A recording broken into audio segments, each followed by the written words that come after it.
नमस्कार दोस्तों, ई क्षतिपूर्ति मुआवजे से संबंधित आपको बड़ी जानकारी, बड़ी अपडेट देनी है। दोस्तों, फसल मुआवजा जारी हो चुका है। बड़ी खुशखबरी, बड़ी जानकारी है।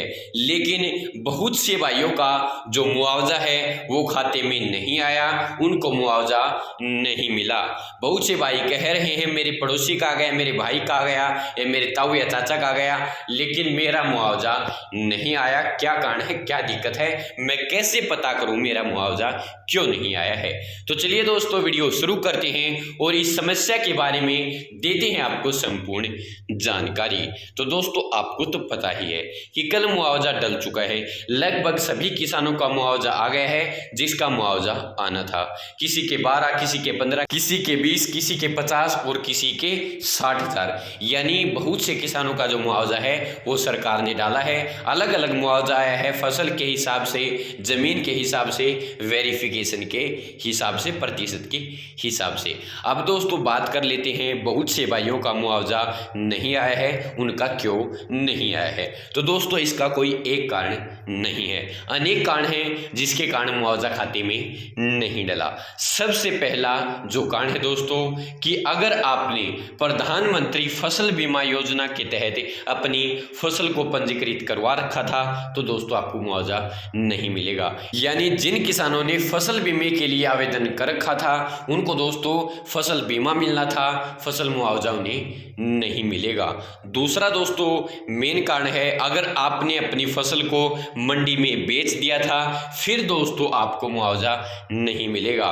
बहुत से किसान भाइयों ने टोकन कटवा लिए थे, उनको दोस्तों मुआवजा नहीं दिया जाएगा, क्योंकि आपने अपनी फसल मंडी में बेच दी, फिर मुआवजा किस नाम का?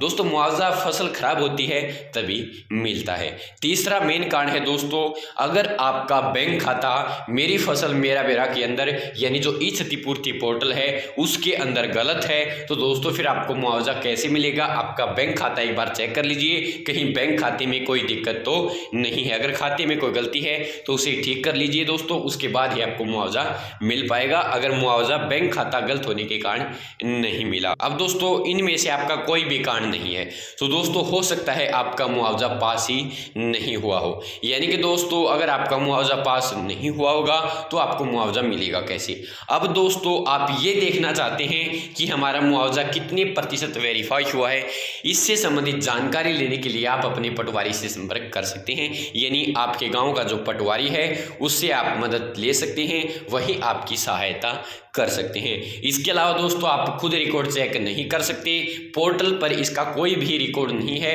आप पोर्टल पर जाकर ये चेक नहीं कर सकते कि आपका कितने प्रतिशत मुआवजा वेरीफाई हुआ है। अगर मुआवजा पूरा वेरीफाई हुआ है तो किस कारण से आपका मुआवजा खाते में नहीं डला, आप खुद चेक नहीं कर सकते। दोस्तों पटवारी की सहायता से जानकारी प्राप्त जरूर कर सकते हैं। तो दोस्तों यही जानकारी, यही अपडेट आपको देनी थी। आप अपनी तहसील या पटवारी से संपर्क कर लीजिए। अगर आपका मुआवजा नहीं आया तो आपको ये पता चल सकता है कि किस कारण से आपका मुआवजा आपको नहीं मिला। इसके अलावा दोस्तों कोई भी चेक करने का तरीका नहीं है। पहले ऑनलाइन दिख जाता था, लेकिन अब ऑनलाइन आप चेक नहीं कर सकते, इसकी कोई भी प्रोसेस फिलहाल नहीं है। और जो अन्य कारण मैंने बताए हैं, अगर वह कंडीशन आप पर लागू होती है तो मुआवजा वैसे भी आपको नहीं मिलना। और बैंक खाता अगर गलत है तो ठीक कर लीजिए, आपको मुआवजा मिल जाएगा। जैसे ही उसे आप ठीक करेंगे कुछ दिन में आपका जो मुआवजा है वो डाल दिया जाएगा। तो धन्यवाद दोस्तों, यही जानकारी, यही अपडेट आपको देनी थी। अगर जानकारी में आपको कोई कमी लगी हो तो उसके लिए मैं दिल से माफ़ी चाहता हूँ। आगे से आपको और भी अच्छी और बेहतरीन वीडियो देखने के लिए मिल जाएगी। धन्यवाद दोस्तों, जय हिंद, जय भारत, जय हरियाणा, जय जवान, जय किसान। धन्यवाद मेरे प्यारे दोस्तों।